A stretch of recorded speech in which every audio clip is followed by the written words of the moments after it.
it's always good when your guest is already bopping along to your theme song. Thanks to Mike Ferrantino and Levin Reverse for my theme. This is the A Game. I'm Rob Acampora from the studios here in Red Bank, New Jersey at a shared universe. The man to my right deserves a proper introduction. So, Ariel, I hope I do this correctly. And this is my take on how I do it if I was a ringer announcer. This match is scheduled 45-minute time limit. Introducing the man to my right, weighing in at about 200 pounds. He is currently the CCW heavyweight champion. He is also a recognizable actor from the film The Green Inferno, which you can find right now on Netflix.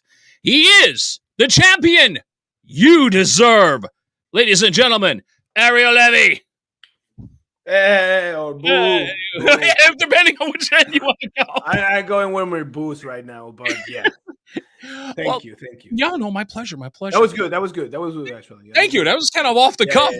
Yeah, brother. You should definitely come to Florida and do some ring announcing for us. Oh my God, I would love to. I would absolutely love to. If you ever here in Miami or maybe Nashville, we have shows in Nashville too with CCW. Yeah. So if you ever around the Florida area or Nashville while we're having a show there, hit me up and we'll put you there ring announcing. Sign me up. We'll definitely get into that.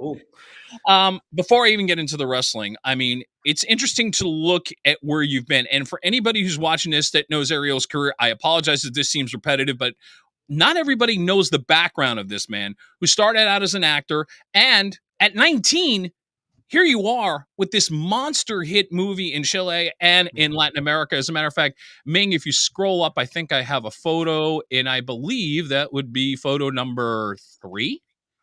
There it is. Oh, that's me. Yeah. Yes. That's me in the center. Yeah, the center. But cute movie. I've been watching some clips on YouTube, and it's one of those, I would like to see the whole thing now, just from what I've been able to see of that. Yeah, but it's very, well, it was clearly, the movie was done in 2004.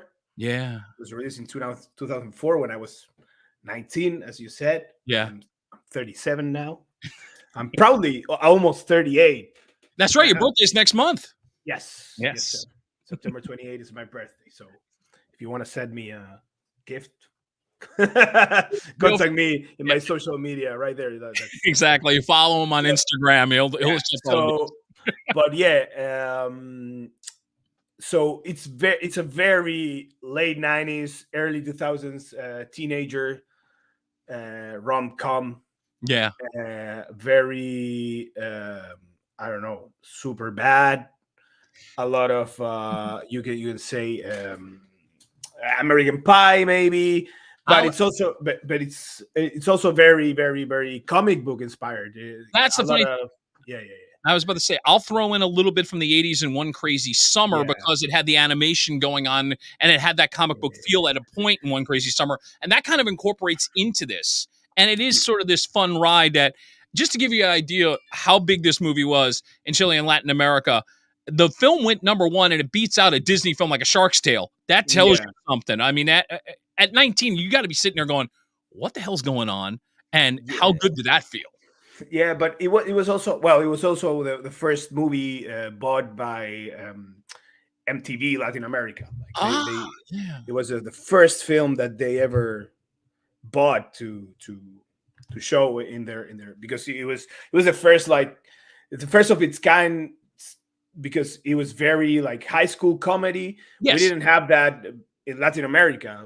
Oh, really? All the movies back in the 90s, 80s. Were either like very, very localist, very, I don't know, talking about, which is great because really, really good films, but about like the reality of like the streets and I don't know, of course, Colombian movies about the cartels and the drugs and a lot of movies about in Chile, we had a lot of movies talking about politics and the dictatorship, the very, very hard dictatorship we had in the 80s, but we didn't have like this kind of like popcorn cheesy comedy movies, you know. So it was the first of its kind. So that's why MTV got interested in bought it, because it was a very MTV like movie, right? So that was another another cap on the movie's feather. So then so yeah, and I was 19, and of course I was all into that. Like I Right. wasn't this kind of like very artsy actor. I was always very I don't know. I like wrestling and I liked superhero movies. I was never a comic book guy, to Okay. be honest. I was Be never a careful what comic. you say because my boss is here and he is. No, I know. No, I'm not. I wouldn't. I would never say anything bad about comic books because I like wrestling, and we wrestling fans, we get a lot of hate Oh yeah. from like ignorant people who are like, oh, you like that fake shit, all that crap, So no, I love all these fandoms that exist, like the Star Wars fandom, the Harry Right. Potter fandom. Mhm. It can get a little toxic. I think it can Sure. get a little toxic. Like the wrestling fan bases can get very toxic with True. like they think they can rewrite. Like it's like me as a fan, I like to watch and enjoy what I'm seeing, but they think that they know better how to do things than the actual wrestlers or the actual and promoters or whatever. And I think that happens a lot with these huge fandoms that happen around movies, like Star Wars fans that think they know better than George Lucas. So it's like, why? How could that be true? So yeah. But going back to Promedio Rojo, yeah, like that was the ideal first movie for me to work in, because I was also I was playing myself. Like I was a fat kid. I was a fat kid. Right. I was rejected by the girl I was in love. Like I was the best friend with the girl I loved. The Right. cute girl from the class that in Mhm. my mind she would never be interested in me. You can change comic books for wrestling or movies. Like I was always doing it's not like here, like in the States, where you have like drama class, and drama club at I get what school. you're So saying. Yes. Yes. we didn't have that in my school in Chile, but so it was all everything was homemade. So I used to hang out at a friend's house, and we used to have these high 8 cameras, and we used to we didn't have iPhones back then, or Androids, so we had this high 8 camera, and we would make some short films, of course very bad looking short films, and I don't know, I remember doing even jackass stunts. I was a dumb teenager. So we all work. Come on now. so I used to drink a lot of milk and then throw up all that crap and put it on camera. So of course I was a freak. I was a freak and a geek in high school. So this movie, like I fit right into it, like, so it was tailor made for me. And a friend of mine who was so I was always interested in acting and performing and being in front of the camera or on stage. I also had my high school band, and yeah, so my friend was the one who had this camera, and that, like, when we finished high school, I went to drama school, and he went to A film. filmmaking. Yeah. Okay. Filmmaking skill. Sure. Yes. And he so I was there. I was doing my thing. I started acting classes, and learning about like Stanislavski and all this stuff that I didn't care about. And and of course now I respect it now, but back in the day I was like, Oh, sure. When you're 19. why are we talking about Goodfellas and The Godfather and Tarantino? Why are we talking about Stanislavski? Why? So There you go. Good point. but but then if you of course, if you look, like, everything, like Lee Strasberg, and Mhm.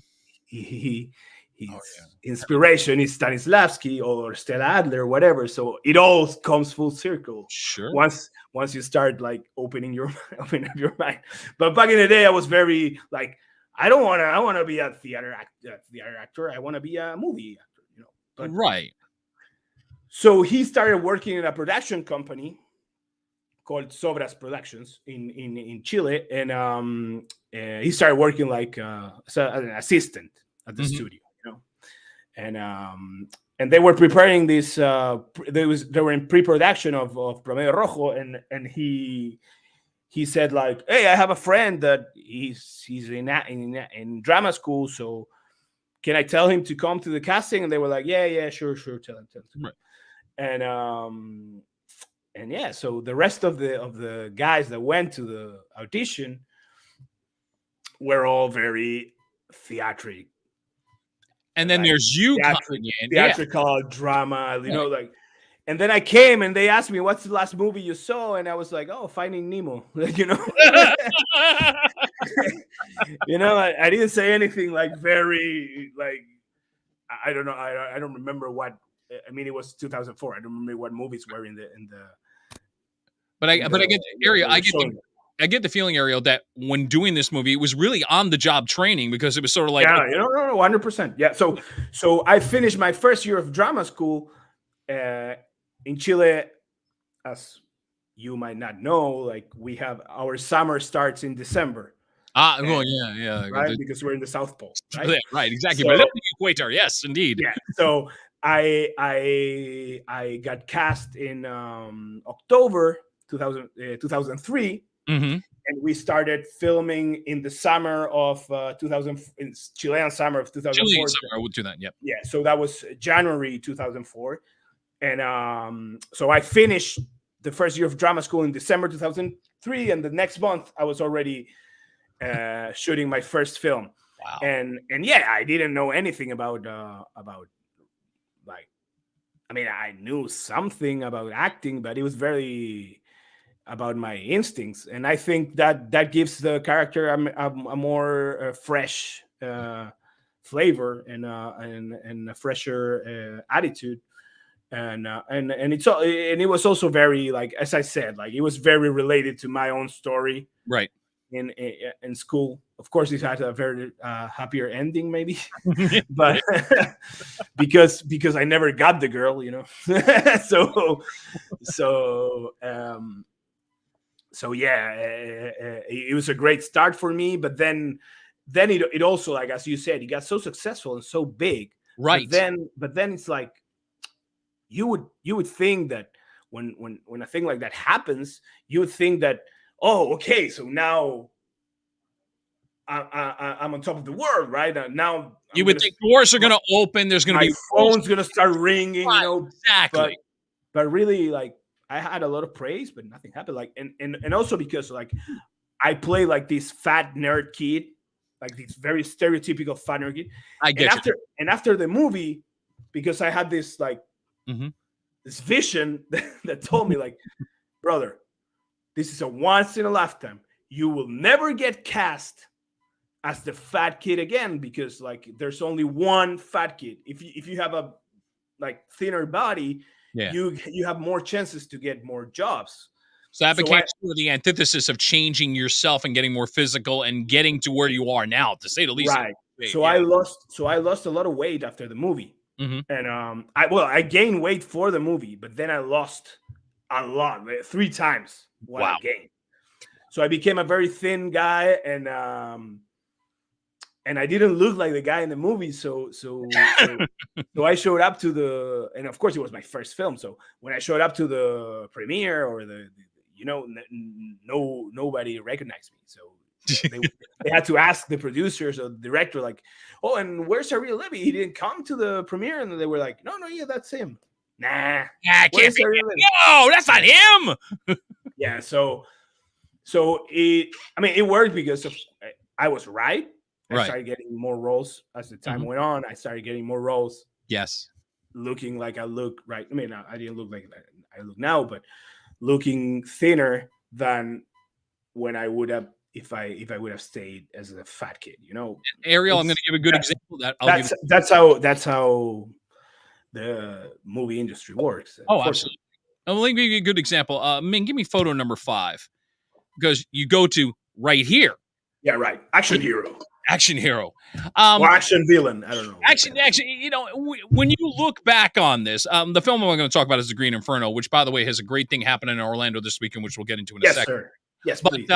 when you look back on this film, I mean, and here's the funny part. I'm going to put up photo number 4. A buddy of mine, Mike Ferrantino, put this up on Facebook yesterday.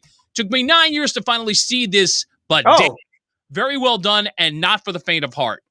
Cool. And the interesting thing about The Green Inferno is it seems like it's aging well. I would put it in the cult classic status at this point without it. So there's a story behind that. Yeah. So first of all, I think if this movie would have came like now or like a couple years ago, straight to a streaming service, probably I think it would be a huge success. Mm-hmm. And we would have had like the second and the third and the shitty fourth, like what happened with the shitty fourth, like what happened with Hostel. Yeah, and again, you know this from working with Eli Roth. I want to be in Hostel 2, and then straight to video Hostel 3. Yeah, exactly.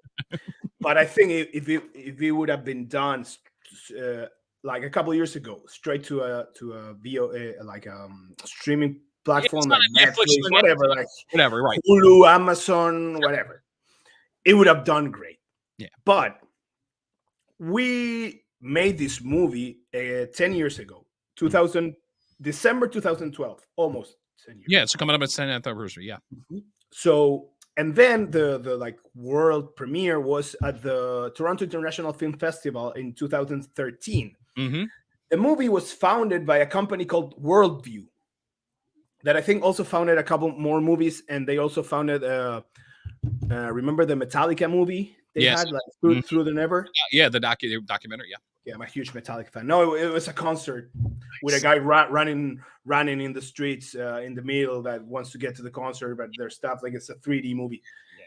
The concert is great, and I download I pay on Spotify the music from that movie. So I love Metallica. Yeah. Okay, so then I say that because I met Lars Ulrich in that Toronto Film Festival, and I was now I'm jealous. Oh my god! I was shaking. I think if it would have been James, I would have fainted right away. But it was Lars, so I was shocked, but I shook his hand, and I told him like, there's still a slight no, it's still Lars Ulrich, but I was like, but I used Napster, so I'm like. So I only said like I told him like I love you and your music saved my youth. He probably hears that every single time, but I had to say it. Right. But going back to the Toronto International Film Festival 2013, so this company Worldview, and we're like, okay, we have the word premiere, we have now we have the release dates. Whatever, blah blah blah blah blah. But then they broke. That company broke. Went to fight for bankruptcy. So the movie was stuck in a limbo. And like a year after that, we were gonna release it like December 2013 or early 2014. Okay. So then Blumhouse saved the movie. Blumhouse and Universal, and then they saved the movie. We made of course we did some sort of online campaign like save the Green Inferno, whatever, and they picked up the film, and it got released in September 2015. But I think when that happens, like the movie was thought for a particular. I think every movie is thought. You plan to show it to the world in a certain time. Yes, and I think all that thing damaged the film, and then like it didn't do bad. No, but it wasn't a huge success on. And it's also a rated R movie, so it's not like the easiest movie to keep on theaters. So if you don't have like a huge first week. But So, I would like to defend your point for a second, Ariel. That movie actually made money. That's the funny part. oh yeah. And to some people, because it wasn't monster box office, it was considered a failure. But yet, how is it a Yeah, failure? no, and also because like It actually made money. It's like, come it on. was the first film from Eli after the Hostel, the first the second Hostel. Right. This is a big movie for So you. you of course you tend to compare it to those films, Which is true. It did immediately, whether it would be Cabin Fever or Hostel, the comparisons were going to be inevitable. Absolutely. right? So, but he has a completely different dive. It was a completely new. I mean, not new because of course it's an homage to Cannibal Holocaust and Cannibal Ferox. So, but it was like it was gonna be like the revival of the cannibal genre, right? It never happened. It was just one and done. Right. And we also, and if you watch it, we also teased there's even a script for Beyond the Green Inferno that was going to be the second part. I did not know that. Wow. Yes. Well, that's why you're talking to me. Absolutely. So, this is the perfect way to kind of put up photo number 10, because these are the kind of stories, if you're in the Orlando area, attend weekend. Phantasm in Orlando. It's the return of the jungle. So you're going to get the Green Inferno. You can go watch it. If you're down in the area, go there on this Saturday. You get the film. You get Ariel as well with a little bit of Q&A, telling stories like this, and probably getting into even other stuff that even I learned about, like something interesting. You had no bathrooms on that set. I mean, that's like, when I read that, I was like, oh, you really were in the jungle. It was just yeah. We have porta potties though. Okay, but still. Yeah, they're not. I mean, especially for the girls. Like, I can go, like, brother. Once you like, I'm a huge. Well, you call it soccer here. Yes, but football. I think that's disrespectful. I that's why I'm saying it's football. So I'm a huge football fan. Yes. So when 90% of the world, 99% of the world call it football, then you should call it football. Yeah. Okay. So football. I'm a huge. So when you go to South American football stadiums and you use those bathrooms, you can go wherever. I just learned something here. That is for sure. Of course, I'm talking about cheap tickets. If you buy the more expensive tickets, you'll get a good bathroom. But if you, when I was a kid, I like to go to the hooligan section. So there you go. Yeah. So of course the bathrooms were in a good shape. So once you go there, you can go anywhere. But yeah, of course, for the girls it wasn't good, especially for the American girls. I wish I were in Orlando, because I think it's going to be a fun time to just get, like I said, we're getting a little bit of the inside stories you're giving me right now, which I think is great. So, I want to save some stuff for the absolutely. But again, yeah, and I also have I've been taking pictures, signing. I have pictures stills from the movie that I'm going to sign, and I'm also bringing some DVDs. If you really like the film but you never got the DVD, I'm going to be signing those too. And I'll sign whatever you have from the movies. There's some people that really like the movie, so I will be. And of course, we're going to have a screening, so you might come, check it out, and you might become a fan. Exactly. And I'll have stuff right away for you.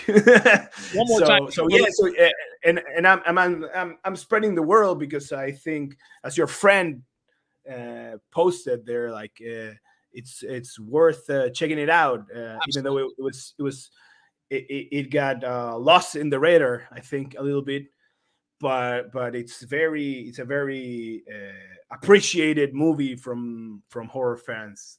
No, absolutely. Like I said, it is earned its cult status without a doubt. Photo number 10, one more time, Ming. So people, if you're around in Florida, go to Orlando. Phantasm is all weekend long, August 19th through the 21st. The screening will be at 3:00. Q&A with Ariel till 5:00, and he'll sign just about anything, take some pictures. Enjoy it if you're in the Orlando area. Yeah, of course. And of course, we'll have a Q&A after the screening Saturday, but I'll be there Friday, Saturday, and Sunday. Very cool. So yeah, the screening is Saturday, but I'll be there with a booth, doing whatever. I'm vaxxed, so you can hug me, kiss me, whatever you want. Very. Ariel Levy is here on the A Game. Especially if you're a girl, I need my visa, I need my papers. So, All right, I got to dive into your passion because it's interesting. You could have stayed the path that you were staying as an actor, but then you decide to really seriously. Wrestling is your passion, and it has become this thing that is starting to progress pretty well, and there is a bright future for you, I think, at this point. I'll put a photo number 1 real quick because I need to honor him properly with the belt. Oh, yes. It's CCW heavyweight champion. Look at that. Look at that, man, right there. Wait a second. You got the belt? Do you have the belt? Yeah. All right, bring that bad boy out. Because that's admittedly, it's a good looking belt. And it's probably heavy. There he is. He never, see, every champion never leaves home without the belt. You got to love that. Now that we're talking wrestling, I need to have it, right? Oh, fair enough. Like I just said, every champion has to keep the belt nearby at all times. Of course. So yeah, wrestling. I mean, I think a man can have a lot of passions, like human beings. Absolutely, a lot of passions. Absolutely. I'm a really like. I also had my band. I released a record in 2009 with my band. So as a matter of fact, before we dive into the wrestling, then what photo am I looking? Probably number 12. You scroll down because this was an appearance that his band did make at one. Yes, sir. Yes, sir. Hey, Don Nadie. Am I pronouncing correctly? Don Nadie. Don Nadie. Sorry, yeah. My apologies. My Spanish. You can translate it to Mr. Nobody. Mr. Nobody. Good name. I like that. Yeah. But it shows your diversity. Again, actor, singer, wrestler. You're going to, like you said, indulge your passions. As many as you go right ahead. So the thing is this, like, I was a huge wrestling fan when I was 14, 15, 16. Sure. Huge. It started when I was 10. I started watching when I was 10. But then when I was 14, 16, I became a huge fan. Okay. And then but the wrestling scene in Chile is not big, you know. We don't have, and I wasn't an athletic guy. Mm-hmm. I wasn't. I always watched sports, as I said. Like I used to go to soccer, football, whatever. Sure. And I love sports, but I wasn't a sports person. But then when I started working out because I wanted to lose weight after the Promedio Rojo movie that we were talking about earlier, I started getting more confident about me and my abilities. But then I kept training, and I became very and for the Green Inferno actually, I started to really hit the gym, to really diet and all that stuff, because I was like, okay, I used to play very like more of a average, nerdy, dorky kind of guy in romantic comedies, but now I'm playing like this leader from this group of of students that will go to the jungle, and so I wanted to look more. And we spoke about it with Eli too. So I wanted to look. We wanted for the character to look more, more buff and more. Right. And the interesting part of it is the transition, even from the Green Inferno to now. There is still a major transition going on where you there, where you've packed on a little bit more weight. You're looking more muscular. You look like you belong in the ring with your athleticism. Yes. Now I'm a wrestling. So I'm a wrestler. So yeah. So I became more. And I started to get, and it was funny because in Chile I started to get more roles. Like now I was the guy that takes off his shirt. It's just, it was funny, and yeah. So then I was promoting another movie in a very successful night show in Chile, and we were talking about like, we're talking about my childhood and whatever it was, and they asked me like, so you always wanted to be an actor when you were growing up? And I was like, no, actually I wanted to be a wrestler. And it was like funny, and I talked about my passion for wrestling a little bit, and we kept the conversation, whatever.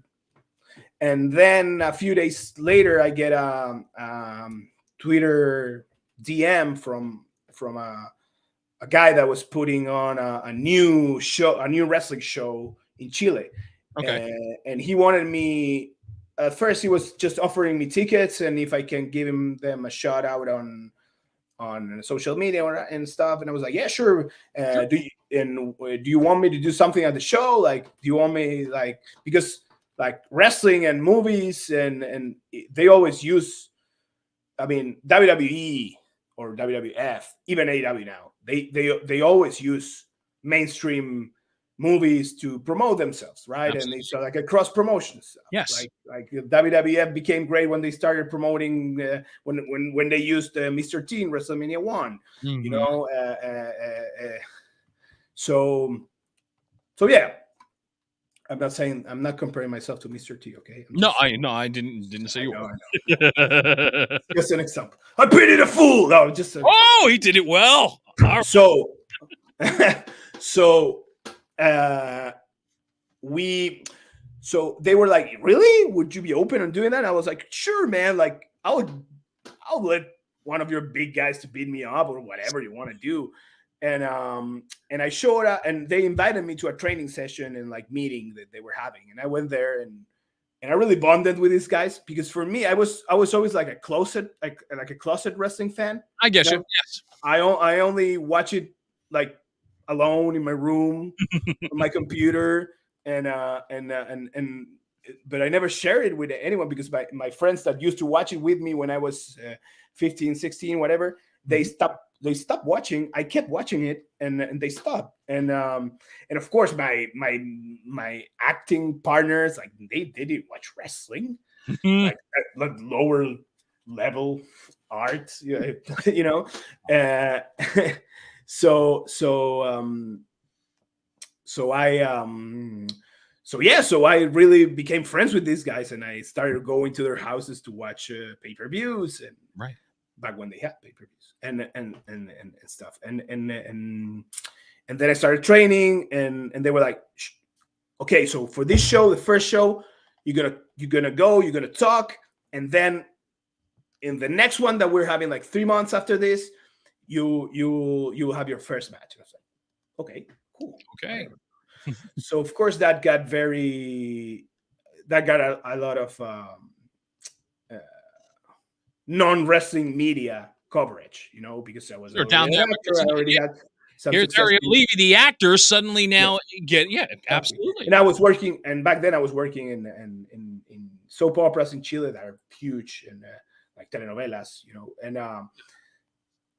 so yeah, so we got a lot of, so that brought a lot of eyes into the product. It had to in Chile, absolutely. But when they announced my name, the wrestling fans got very mad, right? Okay. They were like, why is this guy, this pretty boy from TB, gonna come to Aha! our, Aha! I so I guess. was like, you know what? I need to be the bad guy. I'm gonna get in the ring and I'm gonna trash talk these fat wrestling fans. I'm gonna tell them how better looking I am, how more successful I am, how more famous I am, and I'm gonna make them feel mad. And that's pro wrestling, right? It's like it's like Andy Kaufman. Yeah, but I'm also going to give you credit. That's also great instinctual, just to sit there and say, okay, you know what? They don't believe me. Fine. I'll embrace this side of it. I'll piss them the hell off. I'll be the best bad guy you're ever going to see. Exactly. Because like a lot of guys, even when we bring some people to CCW now, like local celebrities or sure, some sports people, or so wrestling fans are very territorial, so they don't like that. Hardcore wrestling fans, they don't like people from other, like, that's why, like, for example, like Logan Paul. No, Jake Paul. That's the one who who recently showed up. Yes, it was. Yeah, I didn't know who he was before before he showed up in WWE. That's how old I am. Okay. So he when he showed up the first time, he got booed. Like, I was there in Dallas when he worked WrestleMania. He was booed out of the place. But clearly, the intentions from the WWE was, I mean, and because he doesn't want it to be the bad guy. Right. He didn't embrace being the bad guy. Right. And it's like, brother, when you're in wrestling, if you come out and you get loud boos, that's money. Mm-hmm. Money. That's like you're making a lot. I mean, same if you get cheered like Sure. you know, but you need to earn that with the wrestling fans. But You won't get cheered yet just because you're famous. But I've You also probably you most likely gonna get booed. So if you embrace those boos right. and you push for more and more and more, Mm-hmm. you're making a good business. I also know, Ariel, though, not everybody's willing to embrace it. You were willing to go out there and embrace it. Not everybody's going to sit there and say, do I really want to be the bad guy? But yet, from a couple of wrestlers that I've interviewed, like Bully Ray Dudley, WWE Hall of Famer, I mean, when you embrace that, they say there's nothing better because it's like it lends itself sometimes to more, and it lends into your acting skills probably more. And it makes it so much easier. Well said. It makes it so much easier because we call it work the crowd, like work to get a reaction from the crowd. When they're already booing you, you don't need to do anything. You just stand there, open your arms, look cute, and embrace the boos, you know, and they'll get louder and louder. So yeah, so once I did that, so yeah, so I had my first match. I was the bad guy, but I had this coverage from mainstream media, like the TMC versions of Chile. Yes. So it got very like, oh, Ariel Levy is now a wrestler. Wow. Stories on newspapers. Then I had another match and another, and I became a stable in the shows. And then the WWE came to Chile in 2018. Right, the tryouts in Latin America. It was the first time the WWE had gone down there. So you were actually a part of the tryouts. Exactly. Mm-hmm. So unfortunately, I got separated shoulders. Ouch. Shoulder 3 months before the tryout. Like, you know, October 2018, I had a separated shoulder. So I became so... They started to see me every time in every show. So they started liking me because I'm a good talker. So I started talking a lot and saying like mean but funny things, you know. So they were like, you know, those like boo. Those boo. Oh no, we're supposed to boo that. No, boo. So I started getting that, and then I completely went good guy. And I became the champion. Mm-hmm. So it was like full circle. Right. Then I got invited to the tryout, and on my first defense of the belt, I had a separated shoulder. Ouch. So I still went to the tryout. Right. I still met with the people that were in charge of talent relationships back then, and Matt Bloom, who's the head coach of the Performance Center, and I still shook their hands and stuff, but I couldn't physically do it. So they were like, okay, we're gonna just send us an email once you feel you're ready, and then we'll see what happens. Right. And then once I got recovered from that, I did a reality show in Chile that lasted 3 months. It wasn't a good experience, but it was this kind of a Survivor reality shows. I starved a lot. I got sick. It wasn't that. I mean, I made money, but it wasn't worth it. I'm sad. and then I went to work in Mexico for a film, mm-hmm. and I was staying there in a friend's house, and I was back in shape after the injury. I already worked some matches in Chile, so I was like, you know what? Maybe now's the time. So I sent an email to the WWE people, and they were like, "Oh yeah, sure. Can you make it to Orlando in November?" I was like, "Yes, I can." Mm-hmm. And I came. Then I came to train with the people with CCW before the tryout so I can get in better shape and Sure. better cardio, like in ring shape. The cardio you get in the ring is different Oh than the yeah. cardio you get in the gym. So Sure. I trained there, and then I went and for 3 days I worked out and did everything at the performance center. I cut promos. I introduced myself. I had improv classes with them. We did, like, it was the most. I mean, I had so much fun in the tryout. Mm-hmm. So, and then and then on top of all, like, then I went back to Mexico, and I get an email from them giving me feedback, and it was really good feedback, and they were like talking to me about that they thought that I was maybe too old for it, because I started when I was 30, and And this there's and it's funny. There's only like one wrestler that I remember starting after 30 having great success. That was Diamond Dallas Page. He was 35. right, that's right, He really got his From Jersey, absolutely. right, and So it's unprecedented. That's the funny. I understand why they're saying, well, they're worried because you're 30. yeah. It's not like it has not happened. So Oh, no, but they but so but they were like, but we really like your on screen, on camera skills. We really like how you talk. We yes, like you can do it in English, you can do it in Spanish. absolutely. You clearly have some fan base in Chile because you're an actor, and you have good social media. So we're, but then so then they were really pushing for a Latin American project. They Right. were going to have like a Latin American show for the network, for the WWE network back then. Peacock wasn't a thing yet.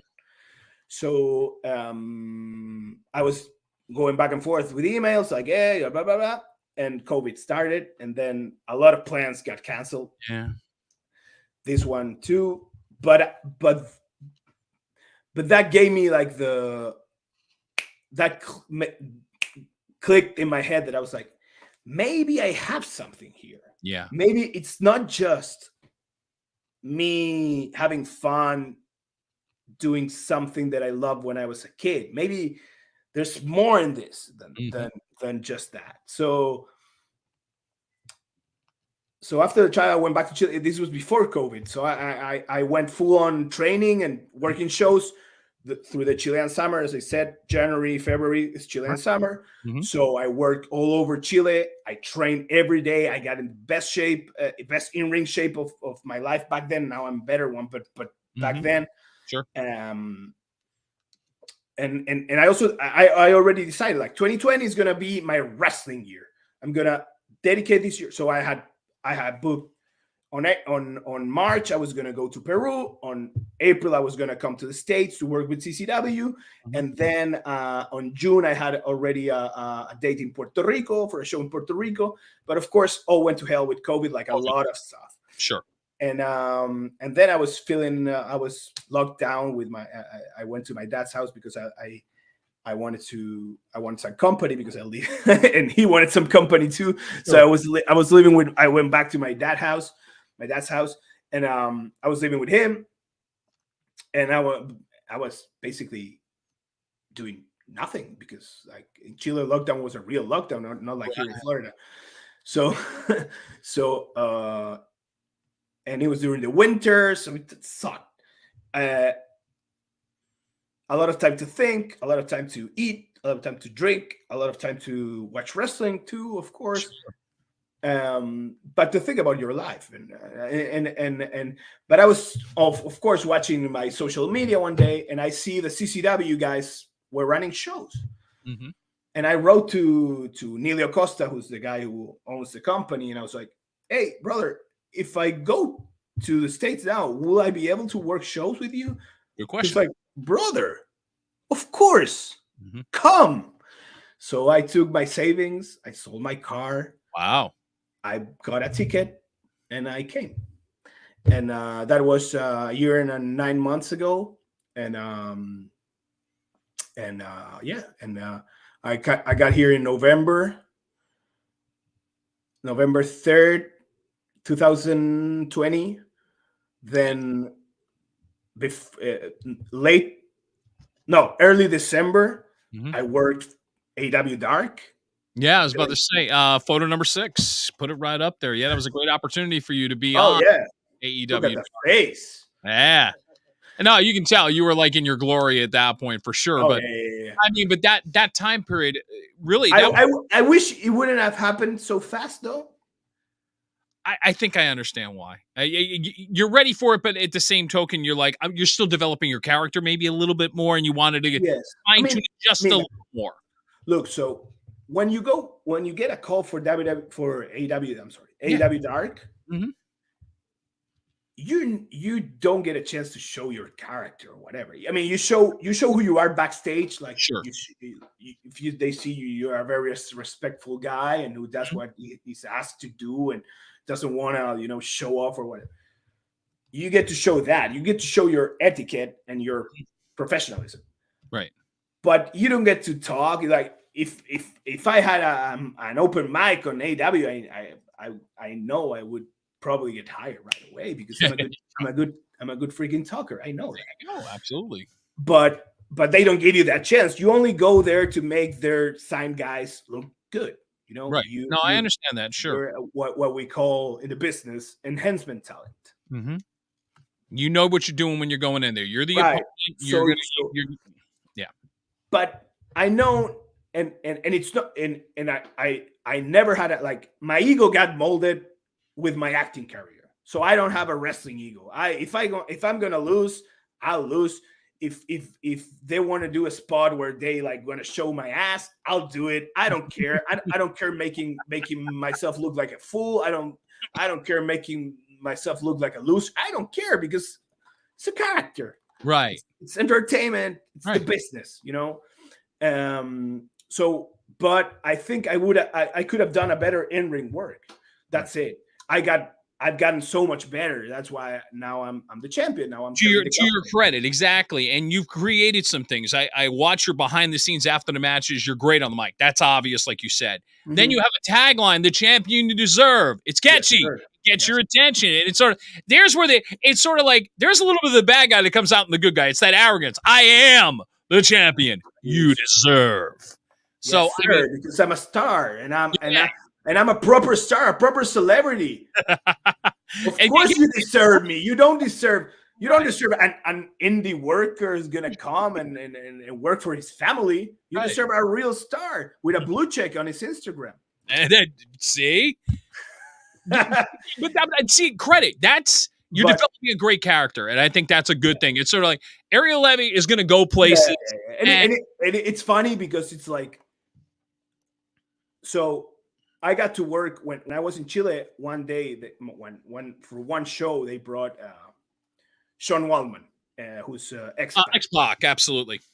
right? Or Six Pack if you watch WCW, and or the 1 2 3 Kid if you're very old. 1 2 3 Kid, he Six Pack when he went over to TNA, TNA Impact, yeah. So great worker. Deep Generation X, NWO. So Mhm. he came to work, and we work a 6-man match. I was in one team, and he was in the other team, Mhm. and I was green. But I cut a promo beforehand, and I Mhm. got a lot of reaction. And I worked the match, and I didn't do like crazy moves, but I did what I had to do. Right. So then he pulled me aside, and he was like, "You have something. That's got to feel good. You have something, and I think you're gonna be great. But you because you have charisma and reactions. You have reactions. No doubt. So the moves are easy. You're gonna learn the moves, but what you have, I cannot teach you that. So, but I would advise you to go somewhere else and see if you can create that Hmm. outside. Right. And this is where CCW really is become. Especially, and I was very doubtful of, okay, they're booing me they're cheering me, but are they booing me because I'm this TV guy here, or are they booing me because I'm doing a good bad guy That wrestling guy bad guy? character, right? I wasn't sure. Maybe it's a mixture of both, probably. Probably. Um, but then I came here and I was like, okay, I'm gonna do the same character. Let's see what, and Sure. it works. It always works, and it works because in Chile they knew when I talk about, oh, I'm this huge celebrity, blah, blah, blah, blah, I could back it up, right? But Right. here I seem more delusional, so that's more hateable. It's like, who is this guy? Why is he talking like that with that stupid accent? Why? So so yeah, so it's fun, and that phrase, the champ that you deserve. I was gonna, because like old school old timers will tell you, Right. bad guys shouldn't have t-shirts or merch, but right now everything's about merch. So Oh, absolutely. I was avoiding having, but now I had to make a t-shirt with that phrase. Oh, okay. Come on. You got to sell. That's your hashtag. That is your phrase. You got to go for it. Absolutely. So I'm gonna have to make the champ that you deserve, or the champ that I deserve. What I'm trying to decide there which one I'm gonna make, but yeah, and wrestling has been great, and I know I'll have like going back to the EW thing, like I'm sure I'm gonna have more opportunities there. Sure. I mean, I actually, it's funny because I was invited to the tapings they're having in Orlando this weekend, because they tape The Dark in Orlando, but I'm gonna be in Orlando, but doing the convention. Sure, of course. So I had to tell them that no, thank you. I have this convention. I was already scheduled there. So sorry. Hopefully the next time I have the chance to go back there, and yeah, and I think now with the age issue. Now that I'm turning 38 soon, 38. Although I think I'm in great shape for my age and stuff. When I see my high school buddies, amen. But they're not taking bumps though. But like wrestling bumps. I think AW is more flexible with that, with the age. Right. I see that too. If they see that something can work, they're gonna pick it up. And well, I was about to make a point about your upcoming opponent, who's made some appearances in AEW the last couple of years, and it gives me a chance to mention September Bash number 20, where yes, sir. The heavyweight title will be on the line. This man, Ariel Levy, will be taking on a former WWE frontline talent in Gangrel. Yes, sir. Yes, sir. Gangrel, who's like going off the script now, like he's he is now. He's going off the storyline. Okay, going off the story. Gotcha. Yeah, he's a head coach of the CCW training facility, that operates here in Pompano Beach, Florida. Fantastic! Wow. So if you want to become a pro wrestler, if you're watching this, you want to become a pro wrestler, I would highly and strongly advise to come here and train with him. And he's a great wrestling man. I think he 100% deserves to be in the WWE Hall of Fame. Like, there are people who's there that, I don't know, he had a way bigger impact. I don't know how that operates, how they decide that, but it's okay. But I think he should be there. For me, he's a Hall of Famer. Sure. A legend, a Hall of Famer. Mm-hmm. Great guy. Amazing storyteller. Mm-hmm. Amazing mind. Great wrestler. And but that doesn't mean I want beat his ass. Yeah, exactly. It's teacher September 3rd, Hialeah, Florida. Mm-hmm. Unbranded Brewing Company. Bash at the Brew 20 is our 20th show straight. Every first Saturday of the month. We've been working there for 19 months. Mm-hmm. This is going to be our 20th there, and me and my last the guy that I beat for this baby boy right here, mm-hmm. Charlie. I would like to say we both our rivalry built that venue. So of course other people mm-hmm. too. It's a CCW. It's a great company. But our rivalry was the first main event rivalry there, mm-hmm. and now it was the biggest rivalry. We had a very bloody street fight the last Bash at the Brew, Bash at the Brew 19, we Right. both we're both bleeding. We're hitting each other with chairs, with doors. With he took my belt of my jeans and started whipping me. Right. It was fun as hell, and of course I ended up victorious. That's why I have this with me now. And now my next opponent is, as you said, Gangrel. Yeah. Gangrel, and it's gonna be an honor, but once that bell rings, there's no respect. Hey, it's teacher versus student. It's new school versus old school. Will this? I know some of the episodes of CCW are on YouTube. Will this Yes, be no, every episode though. So fantastic? Okay. tomorrow we drop the 100 episode of Alive Wrestling.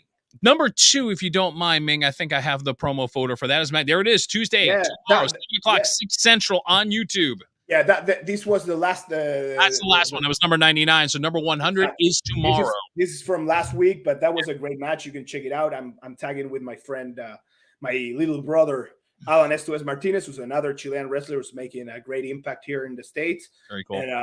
And we're versus Cha-Cha Charlie, the guy that I defeat for the belt, and Jackal Stevens, who's another great wrestler from CCW.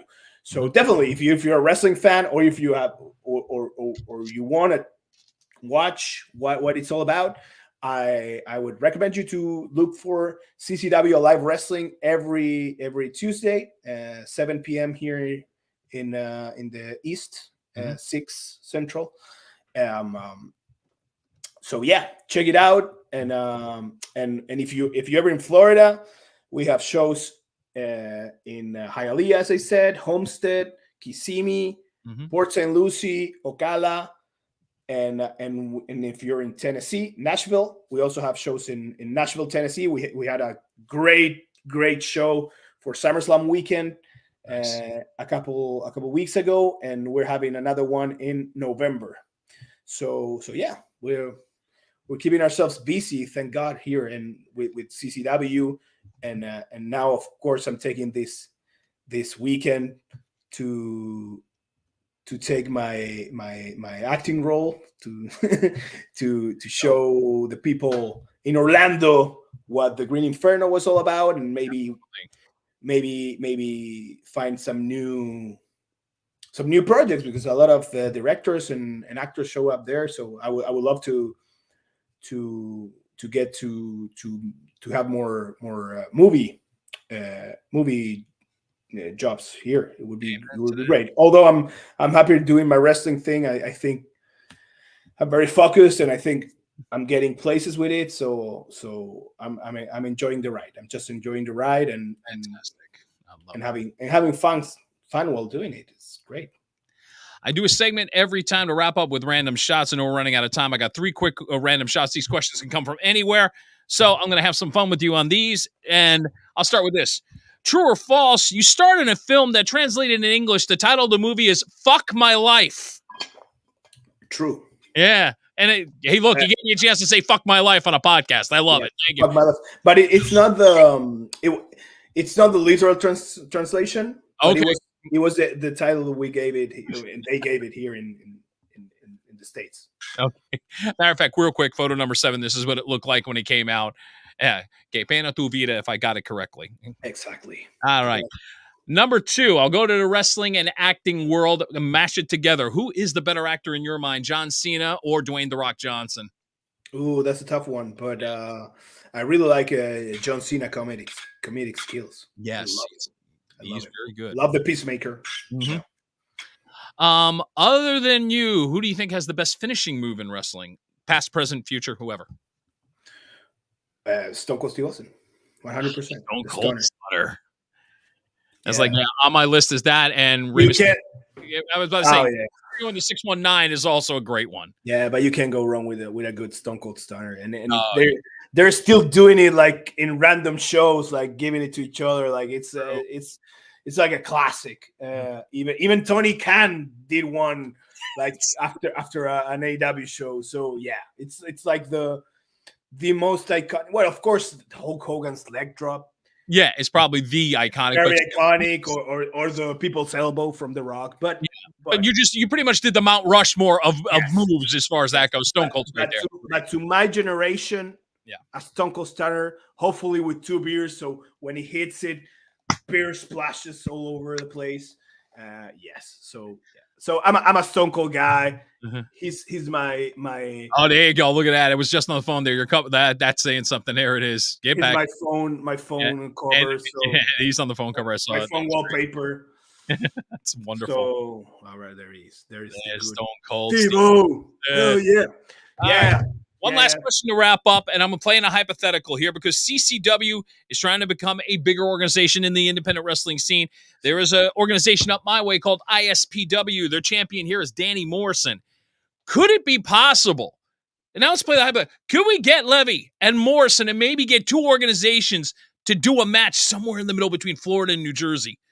I would like to see maybe, and I don't know how independent wrestling works because everybody's got their own organizations, but could it be possible? And because I could think it could bring in bigger audiences. You know where I'm going with this. I'm always open for that. I'm always open for that. Let's do it. Let's do it. And if you ever, and if you like my email is on my Instagram. So if you want to book me there, like if you want to ask for of course I'm a champion. So absolutely, maybe my fee is a little high for you, but you can still ask. Yeah, well, that's the reason I'm sending it out to my boys at ISPW to say, hey, consider this. I would love to go to Jersey and when we're there, like the Northeast, I think is a classic wrestling. It really is territory to work. Like, and I've never worked there. I've never worked in Jersey, Philly, of course, New York, Massachusetts. Like I've never worked there, and I know that's where the WWF became big. Right. So I would love to go there and work more shows. But of course, we are running so many shows with CCW, and now me being the champion, of course, you take a huge responsibility. You have to be in every show. You have to close every show, and you have to keep yourself looking good. Right. So sometimes you go to a different company and they don't treat your character the way that CCW is treating it, and you damage what we're doing here. So yes, so I am 100% open for a crossover. Like I like again. I'm playing matchmaker here. I'm like going, hello, Dave LaGreca, you listening? I'm over for a cross promotional show, 100%. I'm actually working another promotion here. It's called Boca Raton Championship Wrestling, and I'm working Kerry Morton Jr. The day after the bash, which is September 4th. So yeah, but I mostly work Florida because like we have a lot of stuff going on around here. But as I said, like it's one of my goals, of course, is to work Jersey, Philly, amen, New York, like those good old very, very good wrestling towns with very loud fans. To wrap it all up, let me remind you one more time, on YouTube every Tuesday night, 7 Eastern, 6 Central, you can catch CCW Wrestling through there. Don't forget, September 3rd is the Bash, September Bash 20. The heavyweight belt is on the line as Ariel Levy will be taking on the legend Gangrel. And one more time, photo number 10, if you're down in Florida this weekend, once again, Phantasm going on all weekend long. Look for Ariel and a special screening of the movie that really launched him here in the United States, to Green Inferno, and you will get the Q&A. He'll sign things. It is really cool. Follow him on Instagram, follow his Twitter feed, and find out more.